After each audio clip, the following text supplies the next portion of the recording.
New York City, USA, July 31, 2025.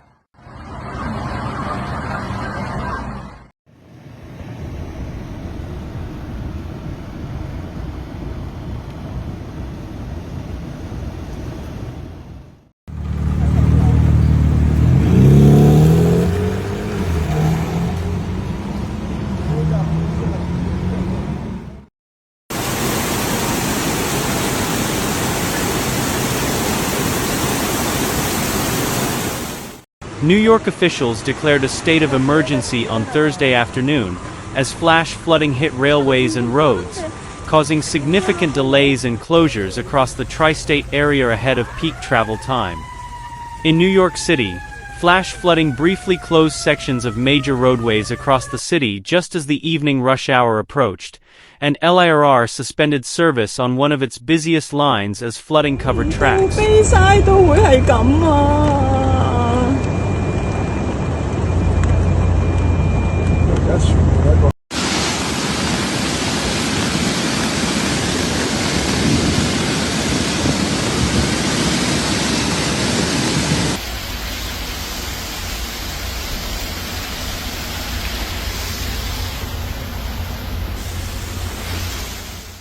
Widespread storms moving through the mid-Atlantic and Northeast on Thursday brought periods of intense rain and flash flooding that swamped streets and subways in New York and snarled air travel across the East Coast.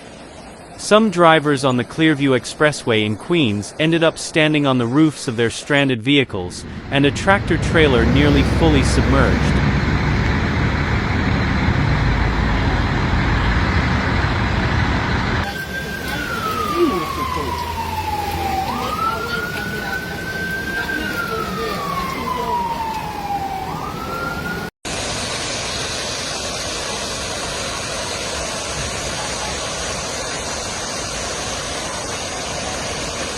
That car down there is in water. Yeah, oh my god, look at that. Flooding on the roads has also blocked the lanes at the Throgs Neck Bridge in Queens, causing untold delays in road traffic. There were hundreds of weather-related delays and cancellations at airports around New York and along the East Coast as heavy rain coursed down intermittently throughout the day. The flooding has caused significant delays and service changes across the A, B, C, D, E, and F lines, according to the Metropolitan Transportation Authority (MTA).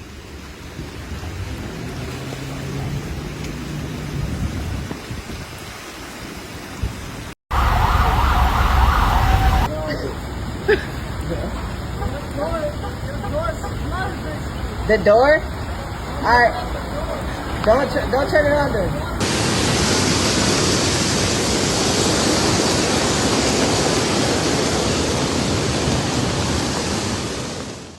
To add insult to wet injury, a power outage at a Manhattan subway station caused delays on multiple trains as commuters desperately tried to flee home amid the storm.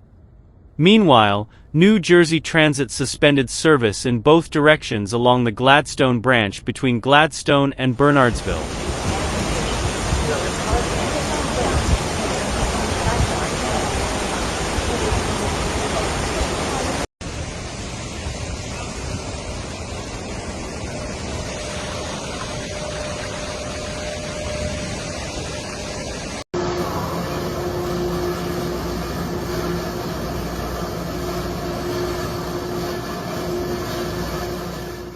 The roadways above ground weren't spared either, and as the skies opened up with a vengeance in the late afternoon, government Kathy Hochul and Mayor Eric Adams issued emergency declarations, urging New Yorkers to stay home to avoid the flooded streets and inundated subway stations.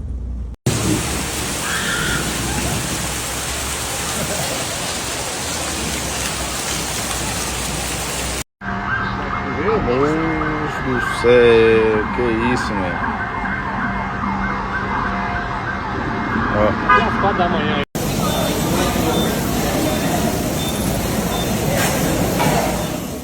The Clearview Expressway in Queens was left underwater, trapping a semi-truck and several cars, authorities said. Wild video showed two vehicles almost completely submerged, An SUV stranded under the overpass with its trunk open, and the 18-wheeler with water up to its cab doors. The footage also showed a pickup truck hauling a small vehicle attempting to ford the murky waters that appeared to be over 3 feet deep in certain spots.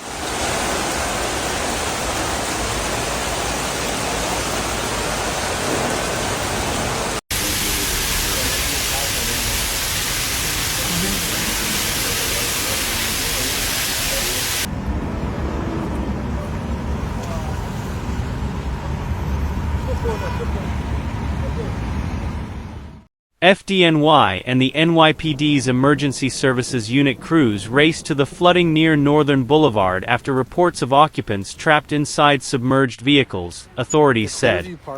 Those inside the stalled cars made it out safely, FDNY officials said, though it wasn't immediately clear if they were rescued or escaped under their own power. The Clearview was subsequently closed in both directions at Northern Boulevard, police said. Yep. But look, will God help him? We gotta turn around. Yeah, do that.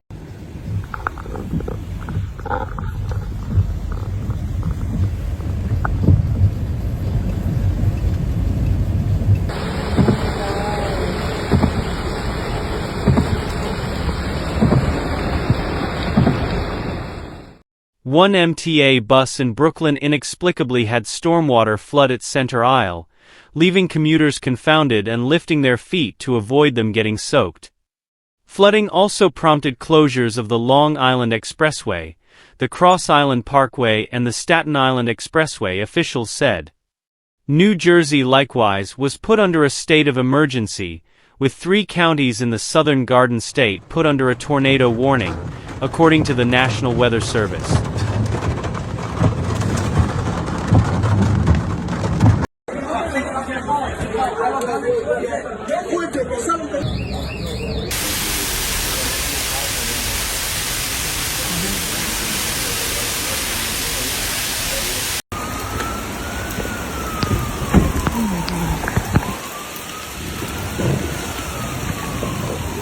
Oh, it's happening again.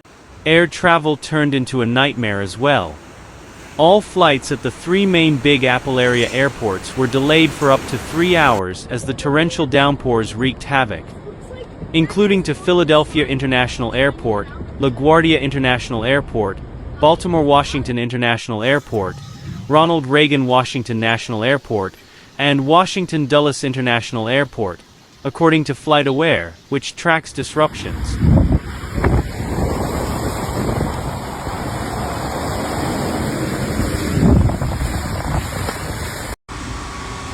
Look at the flooding over here. It's crazy.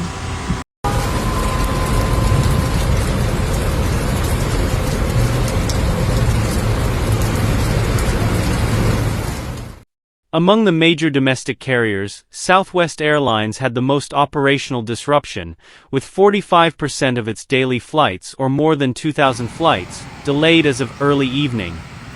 The city remains under a flood watch until Friday morning, with forecasters calling for up to 5 inches of rain.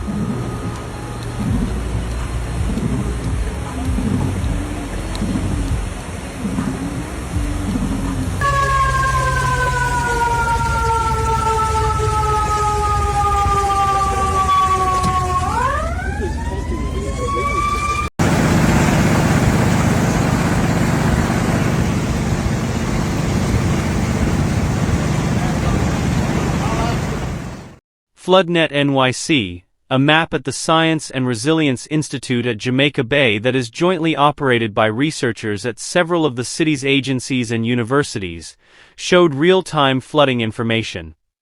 By 4:30 p.m., the highest flooding recorded citywide happened at the corner of Catherine Court and Jewett Avenue on Staten Island, where the water reached a depth of 21.3 inches at 3 p.m.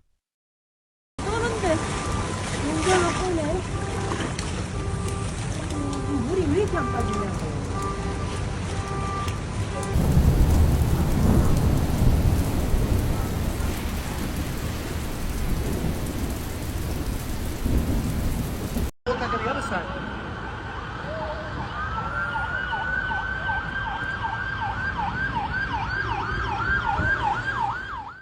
Flooding swelled in other areas as the storm moved east across the city. At 4 p.m. the water was 9.3 inches deep at the corner of Ditmas Avenue and Westminster Road in Brooklyn, and 8.1 inches deep in the Wingate neighborhood of Brooklyn. The city of Baltimore took a range of precautions, including closing flood-prone streets, opening free parking for people who live in low-lying areas, and setting up stations to hand out sandbags.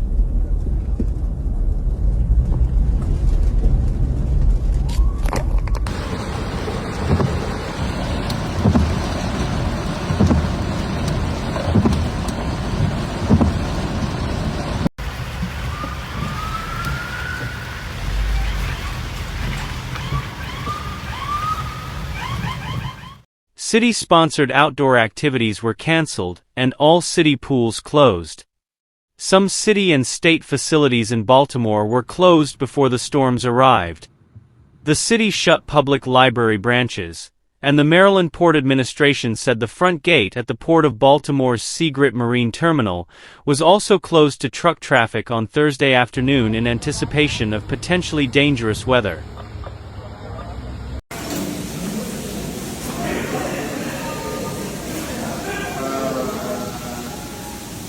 Hey, didn't you guys put something there?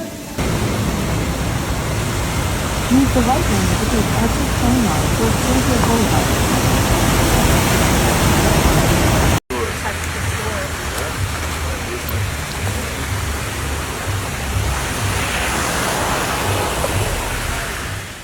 Hours later, the storms had passed without incident in Baltimore.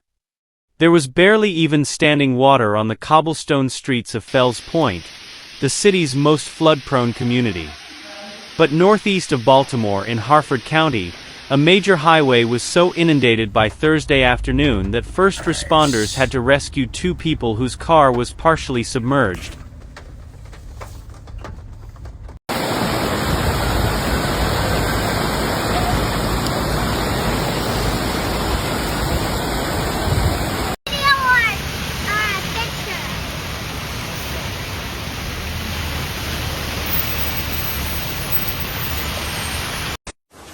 Okay, well, the world is ending, if anyone was curious, and now I need new fucking sneakers.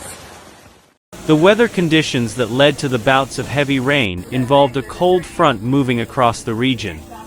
Richard Bann, a meteorologist at the Weather Prediction Center, an arm of the National Weather Service, said the front was interacting with air that was unusually warm, humid and unstable this time of year.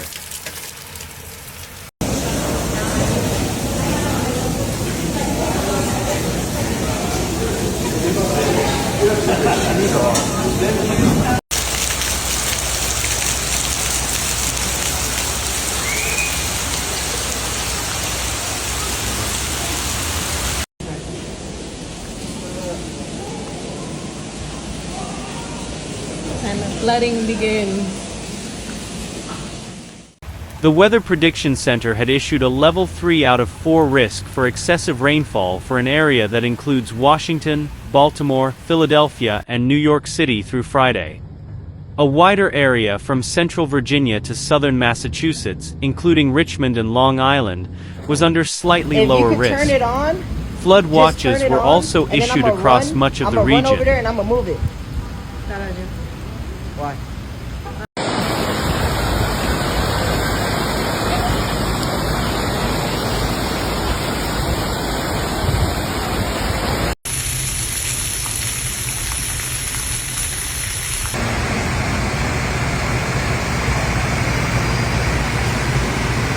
Baby, oh my god.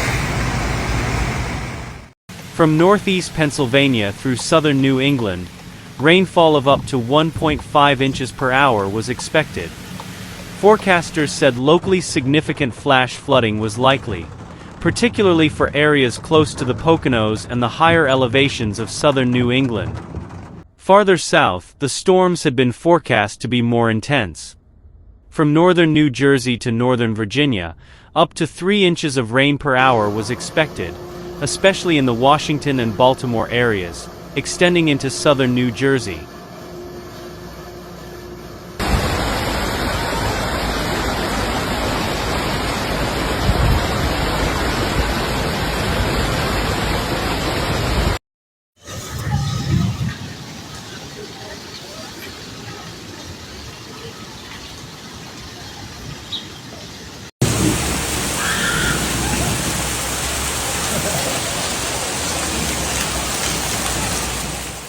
The center said that some places were expected to get over 5 inches of rain.